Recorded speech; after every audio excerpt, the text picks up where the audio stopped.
Welcome to the update. I'm Madeline Burke. Two teenagers have been arrested following a massive factory fire in Melbourne. Emergency services were called to an abandoned warehouse in Southbank on Thursday afternoon.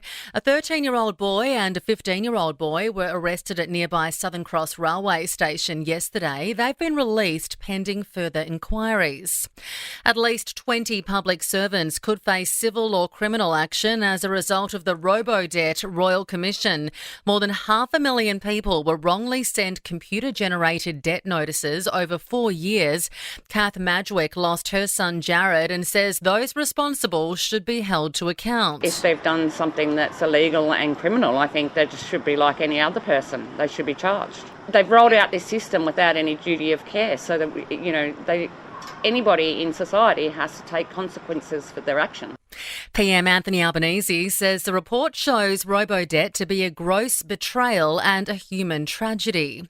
The RSPCA and animal shelters are feeling the pressure as the cost of living crisis hits pet owners. Many owners are struggling to provide the necessary care to their pet, and reports of animal cruelty are on the rise. The White House has confirmed the US will send Ukraine a cluster munitions package to help in its counter-offensive against Russia.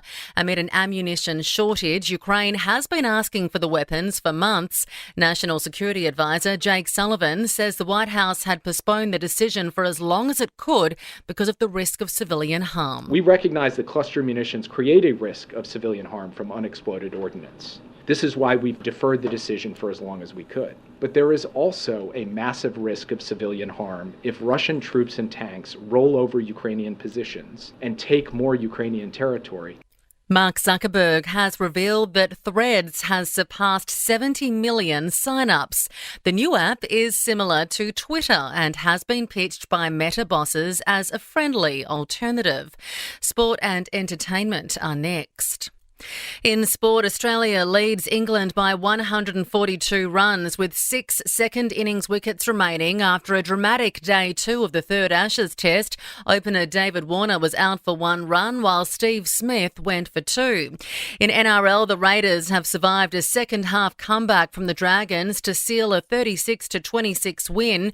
The 10-point margin marked Canberra's biggest victory from 11 wins this year. In AFL, Collingwood is set to be without Will Hoskin-Elliott for up to a month after he broke his hand in last night's 12-point win over the Western Bulldogs. The 29-year-old was substituted out of the game at half-time.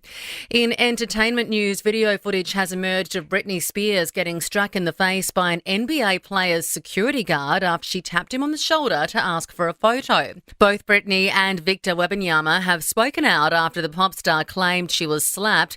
Britney has described the situation as a traumatic experience. And that's the latest from the Nova podcast news team. We'll have another episode of The Update for you tomorrow.